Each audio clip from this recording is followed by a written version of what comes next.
السلام علیکم رحمۃ اللہ وبرکاتہ. میں آپ کا اپنا پیارا دوست اسرائیل خان پھر سے حاضر ہوا ہوں the real history RH channel لے کر سلطان صلاح الدین ایوبی کی داستان. امید ہے آپ کو یہ کہانی اچھی لگتی ہوگی. آپ کا اپنا چینل ہے, اسے لائک, سبسکرائب, کمنٹ, شیئر ضرور کریے گا. آج کے کردار میں سلطان صلاح الدین ایوبی, بہاؤالدین شداد, تقی الدین, علی بن سفیان, غیاث بلبیس. دوست بہاؤالدین شداد نے جو مشورہ دیا اس پر عمل کرو. کاغذات تیار کر کے محترم قاضی سے فیصلہ تحریر کرا لو. ظاہر ہے کہ یہ فیصلہ ان کا نہیں ہوگا. تحریر کر دیا جائے کہ امیر مصر جو افواج مصر کا سالار اعلیٰ بھی ہے نے اپنے خصوصی اختیارات استعمال کرتے ہوئے ان مجرموں کو سزائے موت دے دی ہے جن کا جرم بلا شک و شبہ ثابت ہو گیا تھا. سلطان ایوبی نے اپنے بھائی تقی الدین کی طرف دیکھا. وہ بڑے لمبے سفر سے آیا تھا, تھکا ہوا تھا. سلطان ایوبی نے اسے کہا, میں تمہارے چہرے پر تفکر اور تھکن دیکھ رہا ہوں, لیکن تم آرام نہیں کر سکو گے. تمہارا سفر ختم نہیں ہوا بلکہ اب شروع ہوا ہے. مجھے شوبک جلدی جانا ہے. تمہارے ساتھ کچھ ضروری باتیں کر کے جاؤں گا. جانے سے پہلے ایک حکم اور صادر فرما جائیں گے. ناظم شہر نے کہا, جنہیں سزائے موت دی گئی ہے ان کی بیواؤں اور بچوں کا کیا بنے گا؟ ان کے لیے بھی میرے اسی حکم پر عمل کرو جو میں ان سے پہلے غداروں کے اہل عیال کے متعلق دے چکا ہوں. سلطان ایوبی نے جواب دیا, بیواؤں کے متعلق یہ چھان بین کر لو کہ اپنے خاوند کی طرح ان میں سے کسی کا تعلق دشمن کے ساتھ نہ ہو. ہمارے ہاں زن پرستی نہ بھی غدار پیدا کیے ہیں. آپ نے دیکھ لیا ہے کہ صلیبیوں نے ہمارے بھائیوں کو خوبصورت لڑکیاں دے کر ان کے عوض ان کا ایمان خریدا ہے. ان میں سے جو بیوائیں نیک اور مومن ہیں ان کی شادیاں ان کی منشا کے مطابق کر دو. کسی پر اپنا فیصلہ ٹھوسنے کی کوشش نہ کرنا. خیال رکھنا کہ کوئی عورت بے سہارا نہ رہے اور باعزت روٹی سے محروم نہ رہے, اور اس میں محتاجی کا احساس نہ پیدا ہو. یہ بھی خیال رکھنا کہ ان کے کانوں میں کوئی یہ نہ پھونک دے کہ ان کے خاوندوں کو بے گناہ سزائے موت دی گئی ہے. انہیں ذہن نشین کرا دو کہ تم خوش قسمت ہو کہ ایسے گناہگار خاوند سے نجات مل گئی ہے. اور ان کے بچوں کی تعلیم و تربیت خصوصی انتظامات کے تحت کرو. تمام اخراجات بیت المال سے لو. غداروں کے بچے غدار نہیں ہوا کرتے بشرطے کہ ان کی تعلیم و تربیت سیاہ ہو. یہ سب مسلمانوں کے بچے ہیں. ان کی تعلیم و تربیت ایسی ہو کہ ان میں مسرومی یا محرومی کا احساس پیدا نہ ہو. کہیں ایسا نہ ہو کہ باپ کے گناہ کا کفارہ بچے کو ادا کرنا پڑے. سلطان ایوبی کو واپسی کی جلدی تھی. اسے فکر یہ تھی کہ اس کی غیر حاضری میں صلیبی کوئی جنگی کارروائی نہ کر دے. نور الدین جنگی کی بھیجی ہوئی کمک تو وہاں قرق اور شوبک کے علاقے میں پہنچ چکی تھی. قاہرہ کی فوج ابھی ادھر جا ہی رہی تھی, لیکن ان دونوں فوجوں کو اس علاقے سے روشناس کرانا تھا.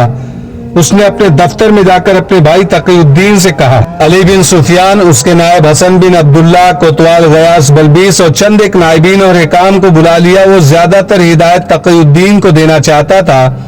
اس نے اجلاس میں اعلان کیا کہ اس کے غیر حاضری میں اس کا بھائی تقی الدین قائم مقام امیر مصر اور یہاں کی افواج کا سالار اعلیٰ ہوگا, اور اسے اتنے ہی اختیارات حاصل ہوں گے جو سلطان ایوبی کے اپنے تھے.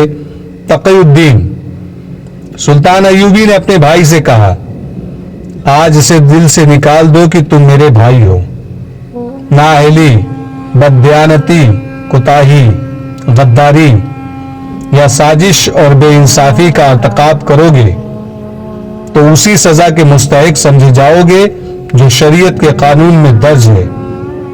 تقی الدین نے کہا, میں اپنی ذمہ داریوں کو اچھی طرح سمجھتا ہوں امیر مصر, اور ان خطروں سے بھی آگاہ ہوں جو مصر کے درپیش ہے.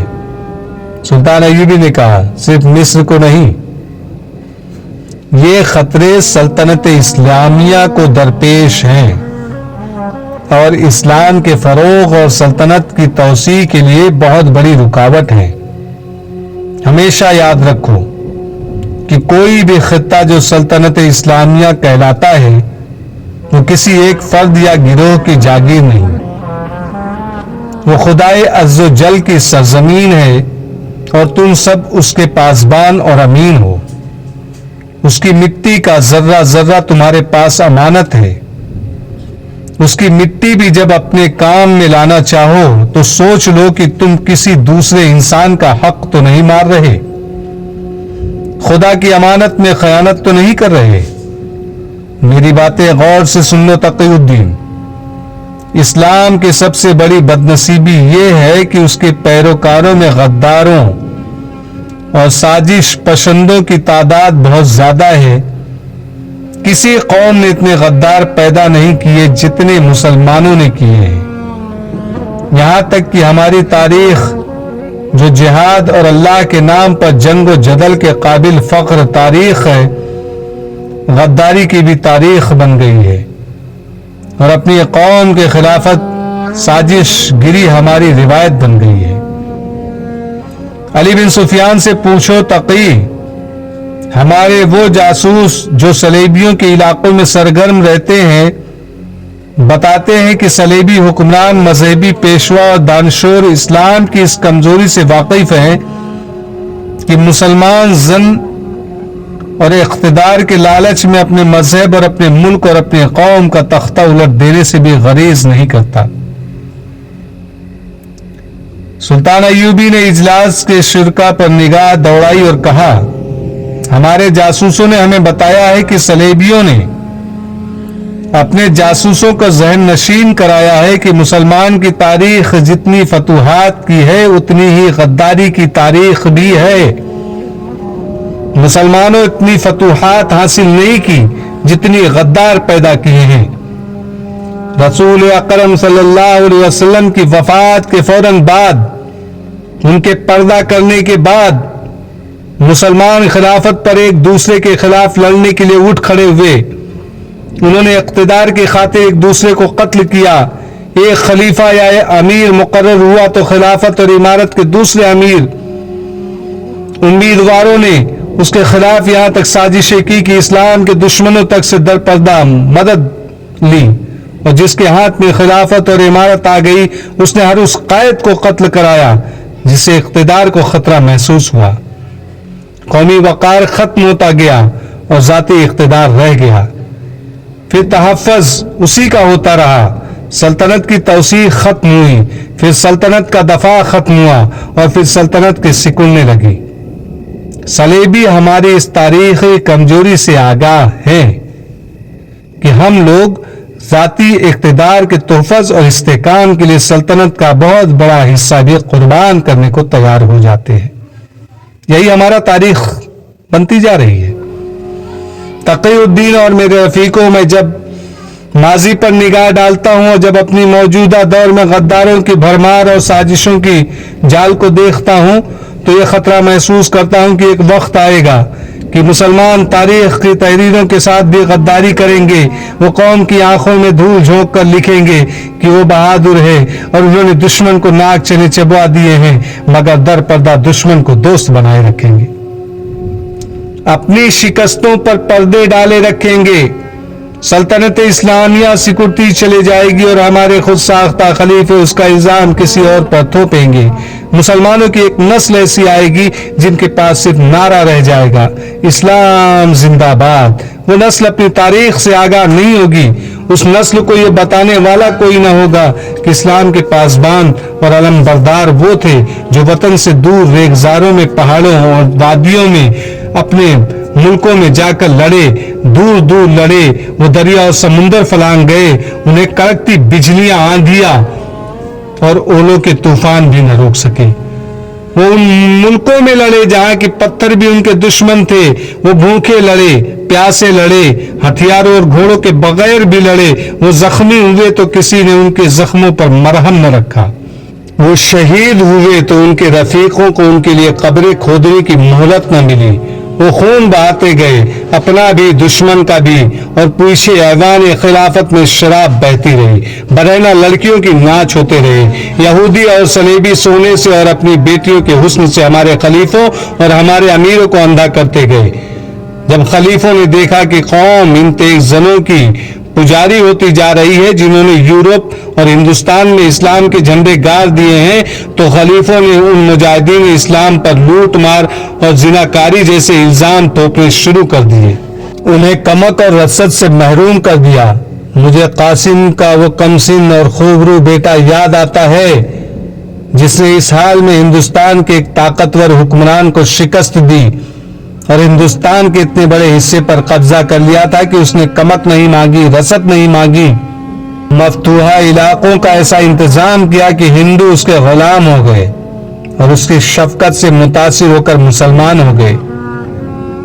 مجھے جب یہ لڑکا یاد آتا ہے تو دل میں درد اٹھتا ہے۔ اس وقت کے خلیفہ نے اس کے ساتھ کیا سلوک کیا تھا، اس پر زنا کا الزام عائد کیا اور مجرم کی حیثیت سے واپس بلایا۔ سلطان ایوبی کی ہچکی سی آئی اور وہ خاموش ہو گیا۔ بہاؤالدین شداد اپنی یادداشتوں میں لکھتا ہے، میرا عزیز دوست صلاح الدین ایوبی اپنی فوج کے سینکڑوں شہیدوں کی لاشیں دیکھتا تو اس کی آنکھوں میں چمک اور چہرے پر رونق آ جایا کرتی تھی، مگر صرف ایک غدار کو سزائے موت دے کر جب اس کی لاش کو دیکھتا تو اس کا چہرہ بجھ جاتا اور آنکھوں سے آنسو جاری ہو جاتے تھے۔ محمد بن قاسم کا ذکر کرتے کرتے اسے ہچکی آئی اور وہ خاموش ہو گیا۔ میں دیکھ رہا تھا کہ وہ آنسو روک رہا ہے۔ کہنے لگا، دشمن اس کا کچھ نہ بگاڑ سکا، اپنوں نے اسے شہید کر دیا۔ دشمن نے اسے فاتح تسلیم کیا، اپنوں نے اسے جانی کہا۔ صلاح الدین ایوبی نے زیاد کے بیٹے طارق کا بھی ذکر کیا اور اس روز وہ اتنا جذباتی ہو گیا تھا کہ اس کی زبان رکتی نہیں تھی۔ حالانکہ وہ کم گوں تھا، حقیقت پسند تھا، ہم سب پر خاموشی طاری تھی اور ہم سب جسم کے اندر عجیب سا اثر محسوس کر رہے تھے۔ صلاح الدین ایوبی بلا شک و شبہ عظیم قائد تھا، وہ ماضی کو نہیں بھولتا تھا، سال کے خطروں اور تقاضوں سے نبر و آزما رہتا اور اس کی نظریں صدیوں بعد آنے والے مستقبل پر لگی رہتی تھی۔ صلیبیوں پر نظریں ہماری مستقبل پر لگی ہوئی ہے، سلطان ایوبی نے کہا۔ صلیبی حکمران اور فوجی حکام کہتے ہیں کہ وہ اسلام کو ہمیشہ کے لیے ختم کر دیں گے۔ وہ ہماری سلطنت پر قابض نہیں ہونا چاہتے، وہ ہمارے دلوں کو، نظریات کو تلوار سے کاٹنا چاہتے ہیں۔ میرے جاسوسوں نے مجھے بتایا ہے کہ صلیبیوں کا سب سے زیادہ اسلام دشمن بادشاہ فلپ آگسٹس کہتا ہے کہ انہوں نے اپنی قوم کو ایک مقصد دے دیا ہے اور ایک روایت پیدا کر دی ہے۔ اب صلیبیوں کی آنے والی نسلیں اس مقصد کی تکمیل کے لیے سرگرم رہے گی۔ ضروری نہیں کہ وہ تلوار کے زور سے اپنا مقصد حاصل کریں گے، ان کے پاس کچھ اور بھی طریقے ہیں۔ تقی الدین جس طرح ان کی نظر مستقبل پر ہے، اسی طرح ہماری بھی نظر مستقبل پر نظر رکھنی ہوگی۔ اسی طرح جس طرح انہوں نے اپنے خیال بنائے ہوئے ہیں، آنے والے دور کے لیے مسلمانوں کو بھی ایسے تیار رہنا ہے۔